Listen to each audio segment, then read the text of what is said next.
woman, oh black saint, oh black daughter, black essence, black pain, black pain, oh blackness, oh black shadow, oh black girl, oh black queen, oh black pearl, black mother, oh black girl, oh black queen, oh black pearl, black mother, oh black woman, oh black saint, oh black daughter, black essence, black pain, black pain, home blackness, home black shadow. And my name is Danielle Latrice Mann. It's 2 N's. I am 28. Albinism, in layman terms, is basically it's a recessive gene. What causes a person to have albinism is a lack of pigmentation. Your pigment is what gives you skin color, in which mine is lacking. There's different forms of people with albinism. Some people are darker, some people are lighter. Albinism affects the hair, the skin, and the eyes.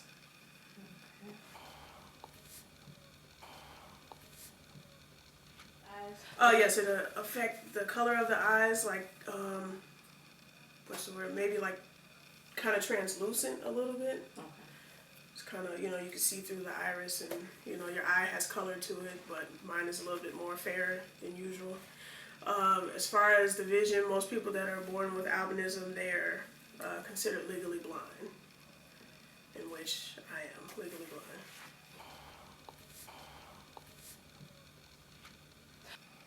blind. Sometimes they're green, sometimes they're brown. They tend to change colors. Your eyes change colors. Yes.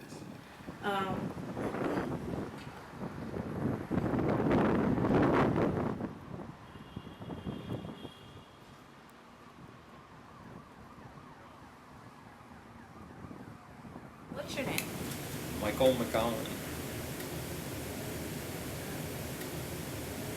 I am the Executive Director of NOAA, the National Organization for Albinism and Hypopigmentation.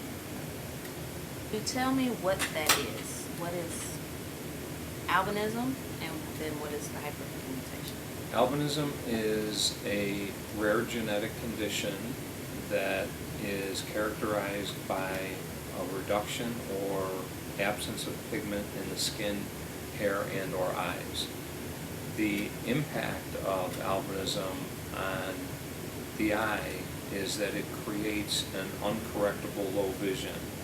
Many people with albinism are legally blind. As Executive Director of NOAA, my job is to lead the organization, and right now what we're trying to do is to convert the organization from a volunteer-based grassroots group to a self-sustaining nonprofit. So what we do, and what I do, is I work with other staff, one other staff member and volunteers, to provide information and support to people with albinism and the parents of children with albinism. Our mission is to be a conduit of accurate and authoritative information to the albinism community, and to provide opportunities for the albinism community to come together to share information and support. So the kind of things that we do is we have a website, we have webinars, we have a quarterly magazine called Albinism Insight, we sponsor a biennial national conference, we do local regional conferences, we do a family camp, and we provide programs for the newly diagnosed. For example, if a family has a child and the child is diagnosed with albinism and they contact us, if the parent or parents are willing to be contacted by another parent, we have a group of volunteers who are trained to speak with that parent within 24 hours so that they can answer questions and share their experiences. And if that family is willing to give us their name and their contact information, we send them what we call a welcome toolkit, and it's basically like a baby present. So there's a baby blanket and high contrast toys, little baby sunglasses, and a book that Noah has published called Raising a Child with Albinism, A Guide to the Early Years. One interesting fact about me, I love to play basketball, and I play basketball very well. Since I was maybe 5. Through high school, I played forward. I've always played small forward. Altogether, it's 5 siblings, and out of the 5, 3 of us have albinism. Yes, I have a twin brother.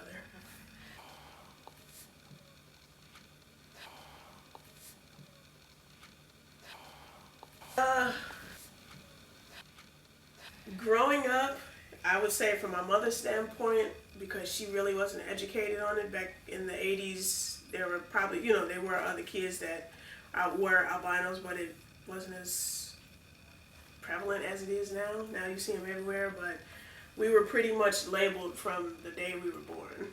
Like, they didn't know how to deal with us as far as the school system, and they would single us out and, just put us in special classes and stuff like that. So it was kind of hard growing up, but we got through it. Mm-hmm. Okay. Pretty much, I'm an easygoing person, so I had a lot of friends growing up, but there was, quite a few kids that didn't understand the reason why I would have to look close or sit in front of the class or have special utensils like magnifiers and CCTVs. We had what was called a visual itinerant, and it's basically a person that comes in and they would educate the class on albinism and our vision. So they would, explain it so everybody would be able to, get a clear understanding of what it is. And she would provide us, like, a lot of my textbooks were all large print. Dictionaries, everything. I would sit, like, right up at the chalkboard so I would, be able to see everything. I have been wearing glasses my whole entire life. Glasses only correct a certain amount, but as far as seeing, I would still have to put something, close up to my face in order for me to see it. Okay. No, I don't drive.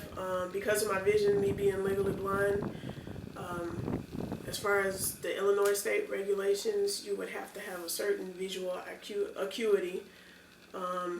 In order for me to get my license, I would have to wear a special type of glasses with a scope on the lens, in which they would have to train you how to use it, and it's quite expensive. But even with that, my license would still be restricted. So I would probably only have, probably couldn't drive maybe like after 6 o'clock or something like that. So I do know how to drive. I don't have my license. People have taught me how to drive. But having a visual itinerant and just a mother that just always tried to make sure that we were very independent and not relying on anybody, not using our vision as a crutch. We've learned how to use public transportation. So I have no problem hopping on a bus. I got legs, taking the train. Illinois is, as crooked as the state is, they do provide, certain ways for people with disabilities to get around. So I get like free bus rides and train rides and stuff like that. So I take advantage of that. What do I do for a living? I am a prep cook and also a cook at Bar Louie at the Madison Hotel. So what do you have to do to perform your job? What do I have to do? I have to do a lot. For the most part, I prep food for the Holiday Inn side and the Bar Louie, the restaurant side. So that entails me slicing, dicing, cooking, sauteing, seasoning, doing everything. Okay. And then also on the cooking side, I'm just cooking, cooking to order whatever comes in on tickets that customers happen to order. And that could be from salads all the way to mussels. And certainly the offense did not put the defense in very good positions at all today. Yeah, my vision does play a part in it. Like I said, there's a lot of things that I have to do that are done by memory for the most part, more so than me seeing it. Even though I do use my eyes on a daily basis, I have to do a lot of slicing and dicing and stuff like that. So being a cook, you're able to maneuver and get as close or as far as you need to in order to cut anything. As far as reading recipes, just about, I would say maybe about 95% of the recipes I know them by heart. So I no longer have to actually look at the recipe. Even if I do have to look at the recipe, it takes me a little bit longer to read the recipe and then go grab what I have to grab because I can't see it from a distance. So I would have to pull it closer to my face in order for me to see the words, and then go wherever I need to go to, grab the certain things that I need for that recipe. But cooking is something that I love to do. Like since I would say maybe 2005, I've always worked in a restaurant behind the scenes cooking. So it's something I enjoy.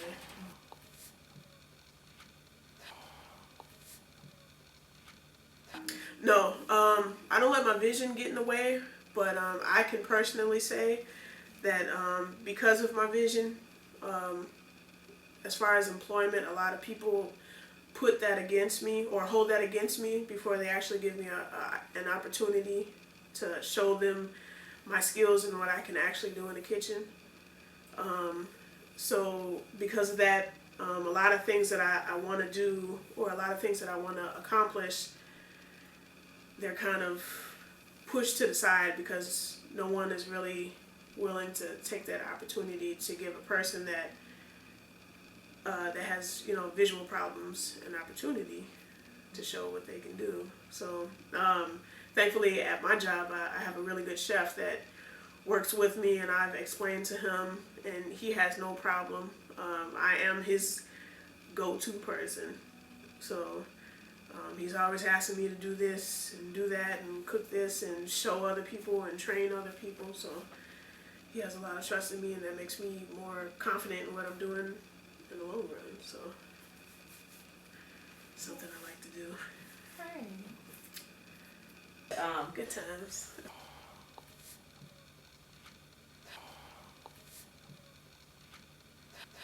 As far as interacting, so you were As far as interacting up front, I was host. Okay. So I was greeting the guests. And how did people respond to you when they saw you, like, opening the door? Like, what name one of your most craziest experiences? One experience that always sticks out to me that I always remember is I forgot what holiday it was, but it was really busy, and one of the customers came in and I sat them at the table and I began to give them their menus, and they kept staring at me. So I kept doing my job, and I went over to another table, and as I'm turning around, I hear the guy say, "We don't want to touch anything that she touched because she looks like a devil, or she looks really weird." And I remember that just hurt my feelings. I did go in the back and cry for a couple seconds, because as an adult, I haven't heard someone speak with that much ignorance since I was younger. So that kind of brought me back to my younger years of people picking on me or treating me different because of the way I look. Okay, in East Africa, there are beliefs by some witch doctors that the body parts, hair or skin of people with albinism have magical powers. And those witch doctors sell the idea that they can bring prosperity by using body parts to make charms or potions. As a result, people with albinism are essentially hunted. They are maimed or even murdered for those body parts. NOAA is not directly involved with providing support or relief, but we lend our support to the political movements in the UN and the European Union, the United States Congress, to condemn these crimes as atrocities against humanity, and to bring these crimes to light, hopefully to change the attitude. And we support organizations that educate people in East Africa about the fact that these are incorrect beliefs.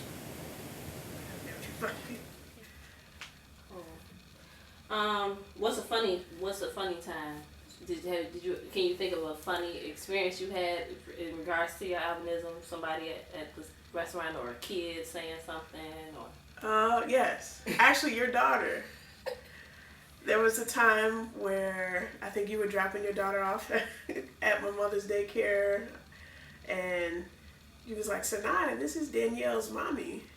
And Sanaa looked at my mother as in, "Your skin is dark," and she looked at me as in, "Your skin is white," and she had this puzzled face on her, look like, "Mama, you don't know what you're talking about." Yeah. It's the funniest thing in the world.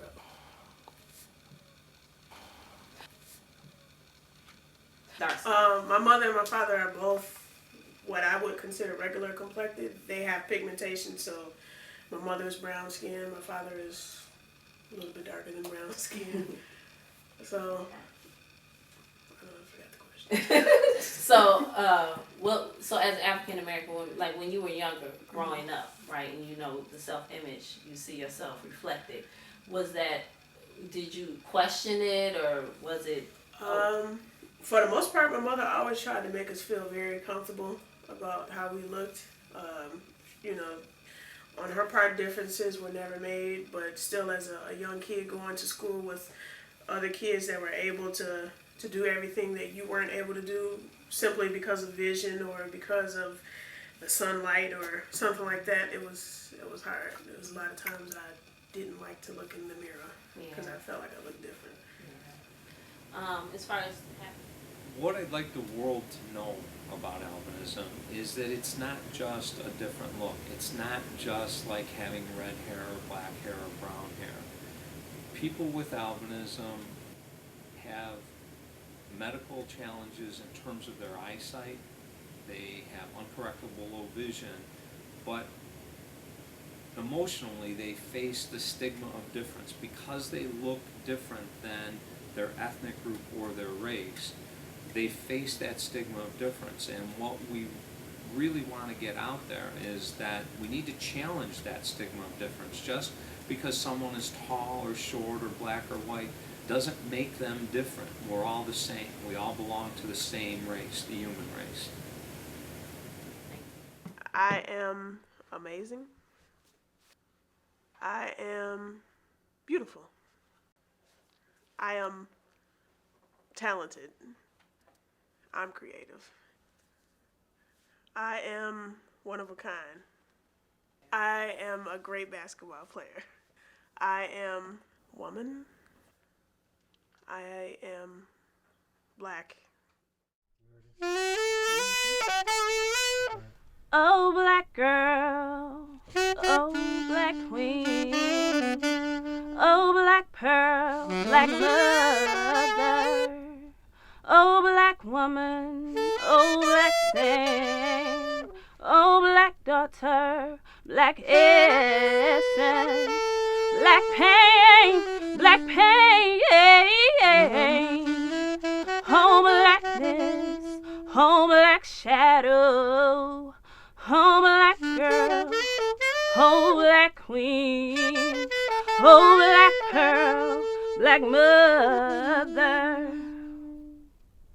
oh, black girl, oh, black queen, oh, black pearl,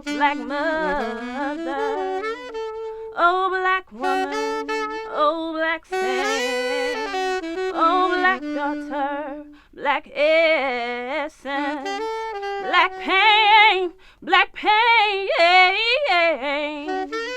Home blackness, home black shadow, home black girl, home black queen, home black pearl, black mother.